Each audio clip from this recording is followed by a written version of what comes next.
December 1st, 1934, in Leningrad. Sergei Kirov walks a dim corridor. His bodyguard is missing. Not late, not distracted, gone. A man steps from the shadows. Leonid Nikolov. He raises a revolver, one shot. Kirov collapses a dead man before he even hits the floor. But this wasn't just a murder. It was an erasure. Within hours, Stalin arrives not to grieve, but to take control. Witnesses vanish.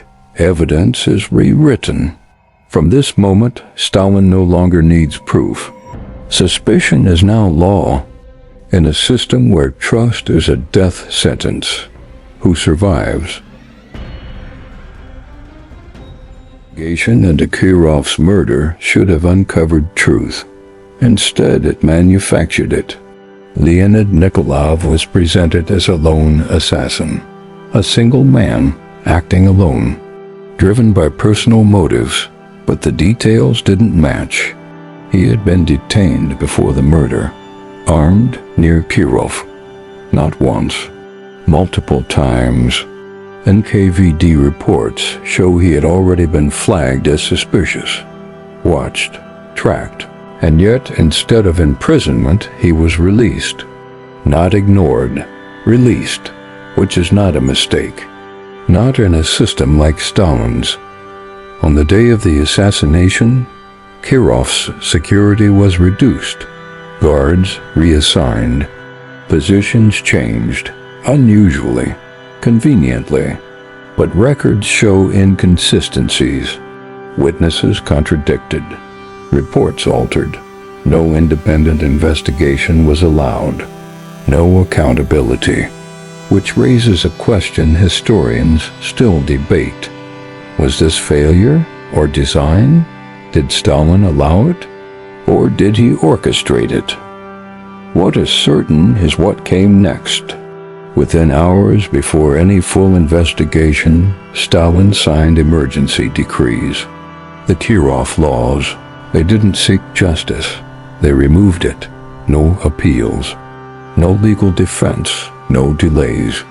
Executions carried out within 10 days. Sometimes less. The legal system didn't collapse. It was transformed into something faster, colder, a machine. Then came the show trials. Zinoviev, Kamenev, men who had stood beside Lenin, leaders of the revolution, now standing in court, confessing, publicly, calmly, admitting to impossible crimes, cooperating with foreign intelligence, plotting assassinations, sabotaging the Soviet state. The confessions were detailed, too detailed, because they were written for them. Interrogations lasted for days, sometimes weeks. Sleep deprivation, beatings, isolation. Prisoners kept awake for 48, 72, even 100 hours. Lights left on constantly. Threats extended beyond them. Wives arrested. Children threatened. Families used as leverage. At some point, resistance breaks, and when it does, truth becomes irrelevant. They confessed, because confession was the only way to end it. Even if it meant death, the trials weren't justice. They were performances, carefully staged. Foreign journalists invited, crowds assembled. To create one reality, enemies are everywhere, and the state is protecting you. Then came something even more systematic. Order number 0447, issued July 30th, 1937. This wasn't a reaction. It was a plan. It categorized entire groups as enemies. Former Kulaks, anti-Soviet elements. Anyone previously accused. They were placed into categories. Category 1, execution. Category 2, imprisonment in labor camps. Quotas were assigned, each region given numbers, exact numbers. 10,000 executions, 20,000 arrests, targets, deadlines. This changed everything, because now violence wasn't reactive. It was scheduled. Local officials competed to exceed quotas, because exceeding quotas showed loyalty, and failing to meet them looked suspicious, which meant you could become the next target. So they arrested more, executed more, not because of evidence, but because of pressure. This created a feedback loop. More fear, more arrests, more confessions, and the system expanded on its own. Arrests became random. An engineer accused of sabotage, a teacher accused of spreading ideas, a farmer accused of hiding grain, a neighbor accused by another neighbor, even loyal party members, even decorated soldiers, because suspicion didn't require proof. It required opportunity. Interrogations became industrial. Rooms filled with prisoners, waiting, hearing screams from the next room, beatings, starvation, isolation, forced, standing for hours, days. Some prisoners signed confessions just to sit down. Confessions were written in advance, names added later, entire networks invented. Mass execution sites expanded. Butovo firing range, Kaminarka, Sandarmuk Forest. At Butovo alone, over 20,000 executed, shot in the back of the head, night after night. Bodies stacked, dumped into pits, covered quickly. No ceremonies, no records for families, just disappearance. And then something even darker happened. People adapted, denunciations increased. Neighbors reporting neighbors, co-workers reporting co-workers, friends reporting friends, sometimes out of fear, sometimes for advantage. An apartment, a promotion, a personal grudge. Fear didn't just control behavior, it reshaped it. People began thinking like the system. Suspicion became instinct. Even children reported parents, because loyalty to the state came first. Even the NKVD enforcers were not safe. Genrik Yagoda executed. Nikolai Yazov executed, each replaced, then removed. Because the system didn't reward loyalty, it consumed it. And at the center of it all was Stalin, not distant, not uninvolved, direct. He reviewed execution lists personally. Documents still exist. Signed, hundreds of names per page. Thousands approved in a single sitting. No hesitation, no recorded doubt, just signatures, over and over again. By 1938, over 700,000 executed. Millions sent to gulags, forced labor camps. Extreme cold, minimal food, work until collapse. Death rates high, especially in remote regions like Kolyma, where temperatures dropped below -50. Many never returned. The system didn't just punish, it erased, not just people, but memory. Records altered, photographs edited, names removed. Because the most powerful form of control is not fear. It's making people disappear so completely, it's as if they never existed.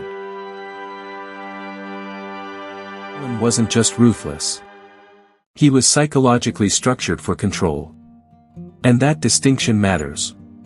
Because this wasn't random cruelty. It was patterned. Predictable. Systematic. At the core of his behavior was something studied today as paranoid personality structure. A persistent belief that others are threats. Even without evidence. In Stalin's case, this wasn't occasional. It was constant. He didn't just suspect betrayal. He expected it. From allies. From friends. Even from those who had proven loyalty for years. He interpreted neutrality as hostility. Silence as conspiracy. If someone didn't praise him enough, that was suspicious. If someone agreed too quickly, that was suspicious. There was no safe position, which meant loyalty was never permanent, only temporary. And temporary loyalty is unstable, which leads to a specific kind of thinking. If betrayal is inevitable, then the safest option is to act first, which is exactly what Stalin did. Elimination became a form of protection. In his mind, he wasn't creating violence. He was preventing it. And that is what makes it dangerous. Because once violence is framed as defense, it becomes justified. Then came something even more destructive. Self-fulfilling prophecy. Stalin believed enemies existed everywhere. So he searched for them. People were arrested, interrogated, broken, and under extreme pressure. They confessed. Not because they were guilty, but because the system demanded confession. Those confessions were then used as proof. Proof that enemies were real. Proof that the system was correct. Which justified more arrests, more interrogations, more confessions. A closed loop. Self-sustaining. And once a system like that stabilizes, it no longer needs truth. It produces its own reality. But Stalin's psychology alone doesn't explain everything. Because one man cannot control millions alone. For that, you need something else. You need obedience. And this is where psychology becomes even more unsettling.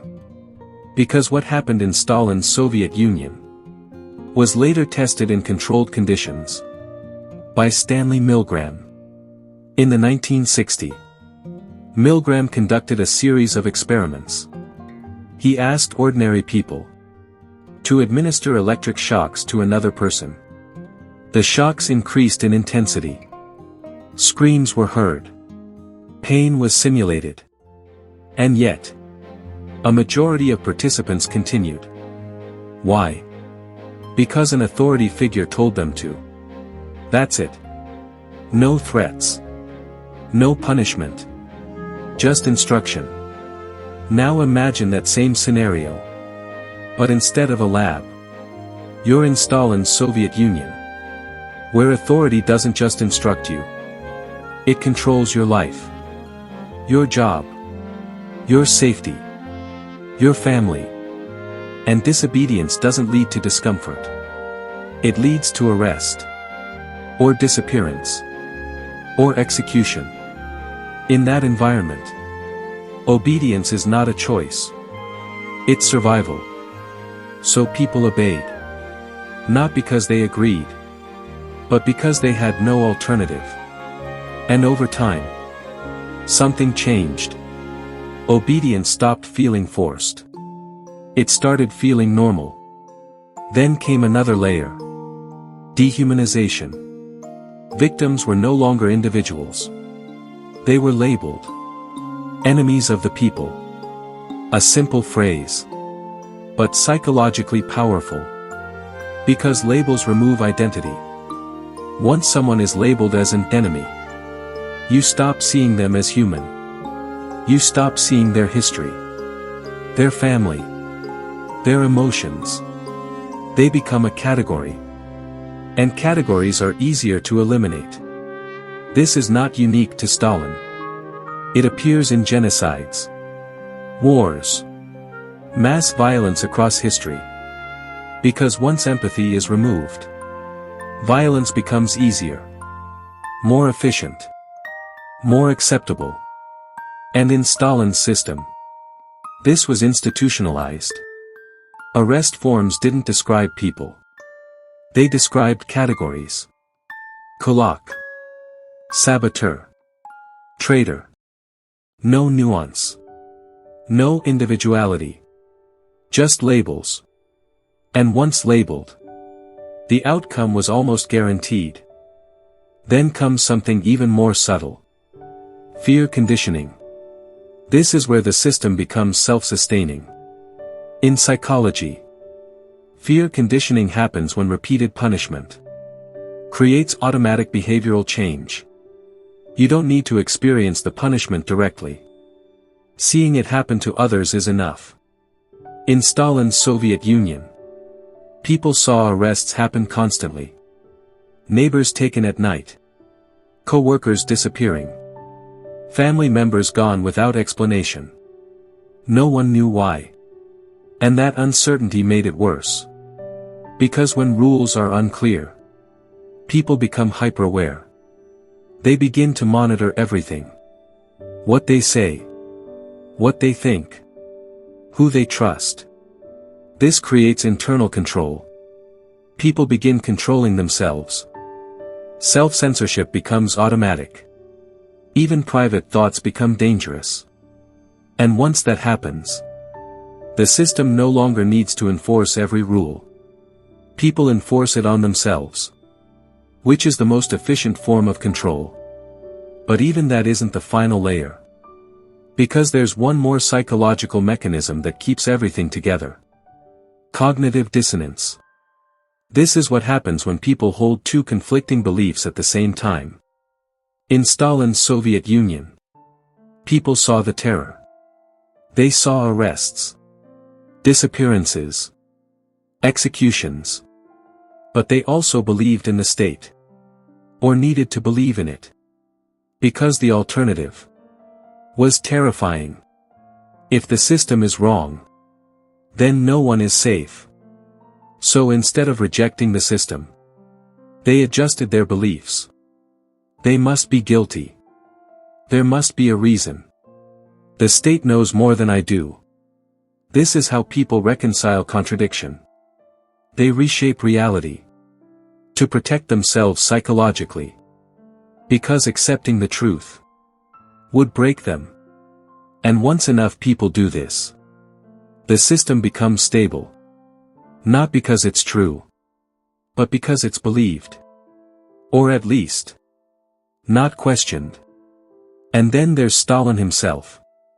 Because all of this connects back to him. He wasn't just creating a political system. He was shaping a psychological environment. One where fear replaced trust. Where suspicion replaced loyalty. Where survival replaced morality. And what makes this even more disturbing is how calculated it was. Stalin didn't act randomly. He tested boundaries. Expanded gradually. Each purge justified the next. Each accusation made the next easier. And over time, what once seemed extreme became normal. This is known as normalization of deviance. A process where abnormal behavior becomes accepted over time. Because exposure reduces shock. And repetition removes resistance. At first, arrests were shocking. Then they were expected. Then they were routine. And eventually, they were invisible. That is how systems like this survive. Not through constant force, but through gradual acceptance. And Stalin understood this.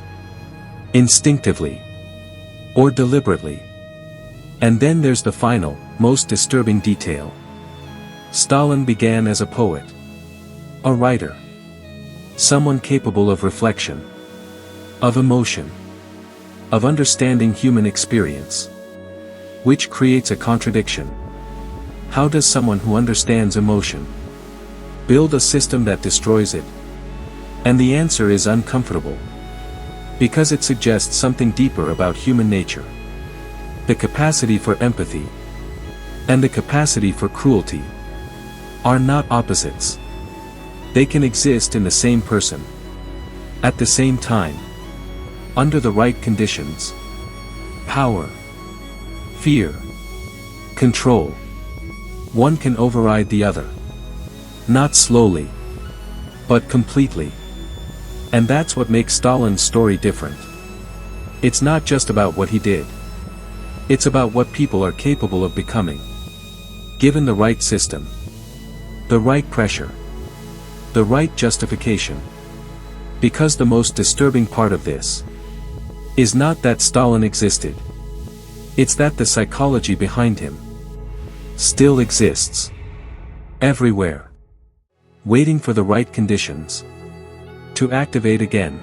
Something about Stalin that doesn't feel distant, because it didn't happen all at once. It built slowly, quietly, until fear became normal. And by then it was too late. If this made you think differently about power, fear, and control, subscribe to Odd Past, because there are more real stories like this. And the real question is, if it started again, would we notice? Or would we only realize when it's already too late?